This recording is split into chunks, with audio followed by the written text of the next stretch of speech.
This show is brought to you by Directory.com, the safest way to hire a contractor. Welcome back to Morning Brew with the Homeowners. I'm your host, Dmitry Lipinski. I have been a contractor my whole adult life, and today I'm helping homeowners with anything related to home improvement projects, dealing with the contractors. We have some spicy stories usually on the show today. I have a very, very special guest in the studio today. Chris Crutcher, all the way from Texas. You have the most Texas company name, Outback Roofing. Welcome to the studio, brother. Thanks, Dimitri. Good to be here, man. I love the weather. Absolutely. He's making fun of us. It's raining. Weather is good. Minnesota, I love our 4 seasons. 4 seasons are awesome. You can have your 2 seasons. Is it 2 seasons in Texas? 1 season in Texas? Always summer? I think it's just always hell season. Always. Love it. So, no, it's too hot for me. I love Texas in the summertime, but I would not want to be there in the summertime. We should have been there yesterday. 100 degrees. 100 degrees. Already? May 18th, 100 degrees. No, winter. Only winter. Travel to Texas in the winter.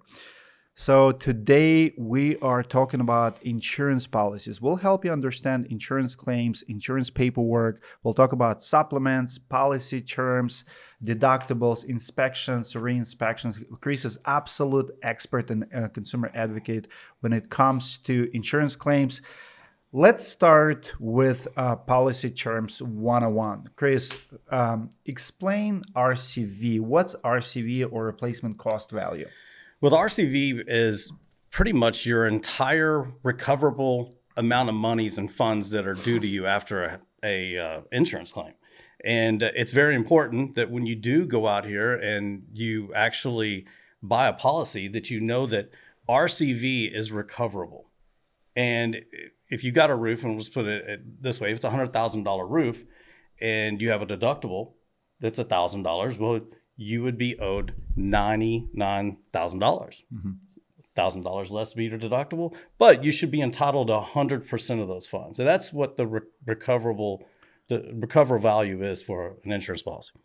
How about ACV, actual cash value? Ooh, that's not your friend. ACV is not your friend. Out of the 100,000, let's just say that you had your roof for this reason, 15 years. So if you had a 30-year roof, you had it for 15 years. And if it was a $100,000 roof, you would only be entitled to the ACV, which would be the actual cash value. That would be a depreciated value worth half of the money. And there is a factor that these insurance companies actually use. And that factor can be applied in different ways. And it all depends on the kind of policy. But actual cash values would be basically your settlement. That's what you're going to get at the end of the day, your settlement less a deductible. So if you have $20,000 roof, but your roof is 10 years old, your roof is not worth $20,000. It might worth $10,000 because you already have 10 years out of your roof. So they're only going to give you a check for that amount. ACV must be cheaper policies, right? Yeah. Well, it depends, I guess, the state. Nowadays, I don't think anything's ever cheap. But for sure, I mean, the ACV policy, because it doesn't pay for the full amount of the roof itself, it's going to have a depreciated value. So yeah, you would get, a prorated portion is what we like to call it. How is it different from cars and vehicles? How would you explain to our homeowners? Because if I have a 20-year-old car and it breaks down, insurance does not own me brand new car. It owes me 20-year-old car, right? Mm. But with the roof, if I have 20-year-old roof, for insurance companies, they argue that we don't owe you for brand new roof because your roof is 20 years old. You have 1 year left, and now hail destroyed it, and you're asking for the entire thing again. So now I see why they're pushing ACVs. Do you see it as a trend in Texas? Oh, absolutely. We now see not just ACVs, but we're seeing this factor that's being sold as a replacement policy. So they're basically saying, we're going to give you 100% of your roof, replace it, but we're going to factor it out. I'll be honest with you, I think it's a bait and switch game at this point because it's truly an ACV policy. They've just figured out, the insurance world has figured out with great attorneys, and they have great attorneys on how to change the verbiage. And if you can change the verbiage and then you can package it to make it smell good and it passes the test, at the end of the day, they're going to want to sell you a policy that says replacement, but actuality, it's actual cash value. And actual cash values are hot policies right now. It is In Texas, the values of our homes have went from, let's say, a house that was $300,000 today is $1 million. And you go to, say you got a 1% policy. Well, 1% would get you $10,000 deductible. We see 3% policies. That's a $30,000 deductible. You're self-insuring. So people really should just read their policies. And they always say buyers don't read and readers don't buy. And that is so true. And in insurance, we're seeing a big trend. That's why we've learned that public adjusters have now found their ways into our industry, because people don't know what their policies read and they don't know how to recover the money that they think that they're owed. Can you give advice to the homeowner how to shop for insurance policy, how to find insurance, how to read it? Is it an agent who should be helping you? Is it ChatGPT should be helping you?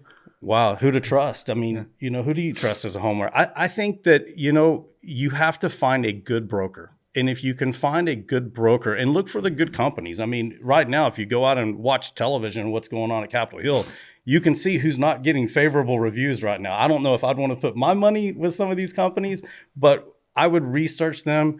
I would go out and I would look online. I'd call the Texas Department of Insurance and look and see, especially in Texas. I don't know if it's different here where you're at, but I would look to see how many complaints that there are against these companies. I mean, strongly, I believe that you have to advocate for yourself as a consumer, but also call your roofing contractors, because we know at the end of the day who's buying and who's not.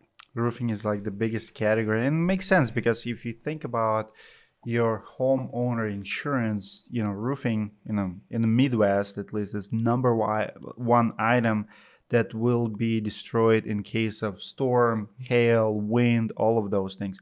What about depreciation? Can you define depreciation? Depreciation would be the loss holdback money that will not be paid to you unless you were to complete the project.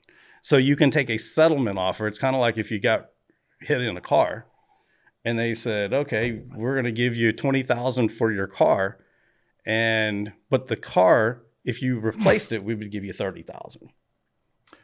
Would you say a lot of homeowners don't understand depreciation when they see that insurance check? They think it's all they get.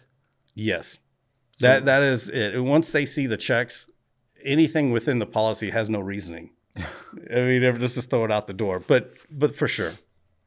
Happens all the time. So we have to educate them. Contractor have to explain. Someone have to explain, because you're not going to get, and sometimes it's bigger. Like second check, oftentimes bigger than first check. Sometimes first check is just a couple $1,000s. If it's very old roof, if your roof is 20 years old, you might get a couple $1,000 up front and the rest in the back. Not always the rule, but it really varies.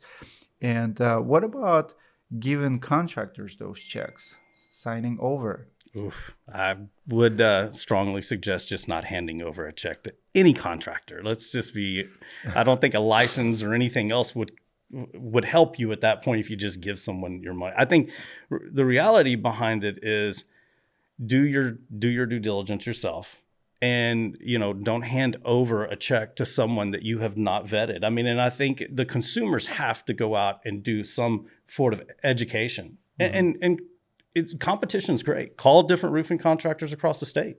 Good contractors are out there. You just have to find them. Absolutely. So give me a couple examples. So what do you usually see for depreciation in Texas? Like what kind of amounts it's usually, and what's non-recoverable depreciation? Non-recoverable is basically money you're never going to get back. So if you had a $100,000 roof, you used it for half its life, well, you just lost the other half. So the $50,000 is gone. So, I mean, that's where you're... What's the difference between non-recoverable and ACV policy then? Because actual cash value, so that's part of it, right? Like non-recoverable depreciation is part of ACV. Absolutely. All right, guys, when we come back, we will talk about the one thing that homeowners are always responsible for, and it's deductible.